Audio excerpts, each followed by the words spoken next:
the Fresnel node. It can be useful, but it's kind of like, you know, a bit more niche when it comes to what you can actually do with it. In this case, actually, I'm not using the Fresnel node. For some reason, there's two nodes. There's, for one, the Fresnel node, which only has Fresnel, and then there's the layer weight node. I don't really know if there's a difference between the two. I don't think so, but, you know, maybe there is.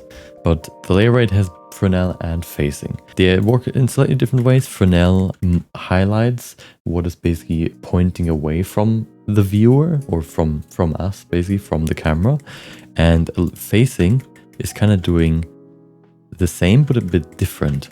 You see, like the weighting is a bit different, where even things that are kind of pointing even closer to you are already highlighted, where with Fresnel it's a bit more focused on pointing away from us. So in this case, for example, I just used the Fresnel node and then used a color ramp to sharpen it so that it's only really at the edges of this model.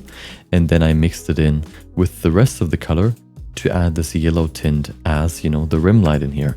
It's, you know, you can see it's not really that great because over there, like, it's starting to fill up the whole space, which really doesn't make it look that great, and it's kind of all over the place and blobby.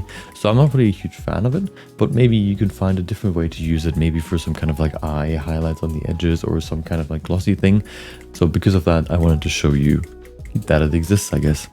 And then the other one that I just mentioned, which was the layer weight. This one can be more useful if you, for example, let's do the inversion again, invert the facing value, which can be very useful for example, highlights that you only want to see when you're actually looking at it. Let me show you what that looks like, for example, here for Giovanna. Okay, that's Giovanna over here. That's her name in the game. Something that I can show you where they used something similar to the facing value is for this hair highlight here.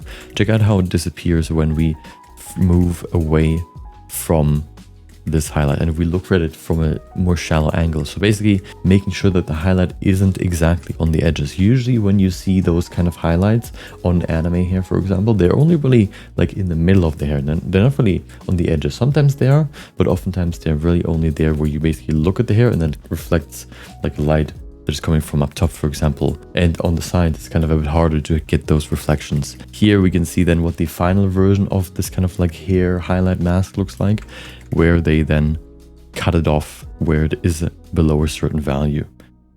Just to kind of show you like two different ways you could use this kind of like facing the camera effect with the layer weight node.